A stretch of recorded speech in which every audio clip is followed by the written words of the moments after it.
ইরানকে ঘিরে চলমান সংঘাতে ইয়েমেনের হুতিদের সম্ভাব্য সরাসরি সম্পৃক্ততা নতুন করে উদ্বেগ তৈরি করেছে। বিশেষ করে গুরুত্বপূর্ণ বাণিজ্যিক রুট বাব আল মান্দা প্রণালী নিয়ন্ত্রণে নিলে বৈশ্বিক বাণিজ্য ও জ্বালানি সরবরাহে বড় ধরনের ধাক্কা লাগতে পারে বলে আশঙ্কা করা হচ্ছে।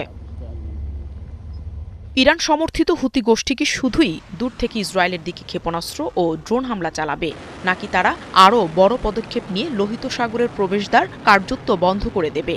এখন সেই প্রশ্নই ঘুরপাক খাচ্ছে আন্তর্জাতিক অঙ্গনে। যদি হরমুজ প্রণালীর মতো বাব আল মান্দাবও অচল হয়ে পড়ে, তাহলে বৈশ্বিক বাণিজ্যে মারাত্মক বিপর্যয় নেমে আসতে পারে। এতে তেল পরিবহন ব্যাহত হবে, বেড়ে যাবে জ্বালানির দাম, আর চাপ পড়বে নাজুক বিশ্ব অর্থনীতির ওপর।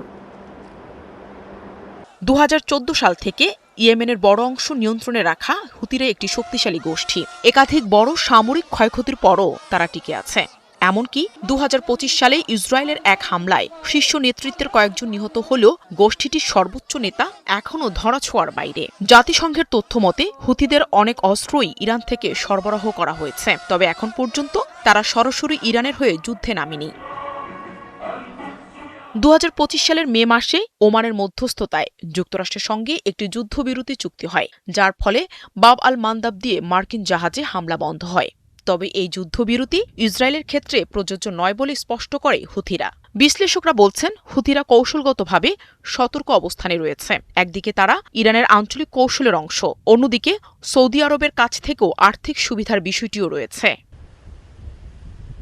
এদিকে সৌদি আরব ইয়েমেনের দক্ষিণাঞ্চলে প্রভাব বাড়াতে বিপুল অর্থ বিনিয়োগ করছে, ফলে হুথিরাও এই অর্থনৈতিক সমীকরণে নিজেদের জায়গা শক্তিশালী রেখেছে। তবে সামরিক বিশ্লেষকদের মতে হুথিদের প্রকৃত শক্তি ক্ষেপণাস্ত্র হামলা নয়, বরং সমুদ্রপথে জাহাজ চলাচল ব্যাহত করার সক্ষমতা। বিশ্লেষকদের আশঙ্কা, যদি পরিস্থিতি আরও জটিল হয়, তাহলে এক দশকের বেশি সময় ধরে চলা ইয়েমেন সংকট আরও দীর্ঘায়িত হতে পারে, আর এর প্রভাব ছড়িয়ে পড়তে পারে গোটা বিশ্ব অর্থনীতিতে।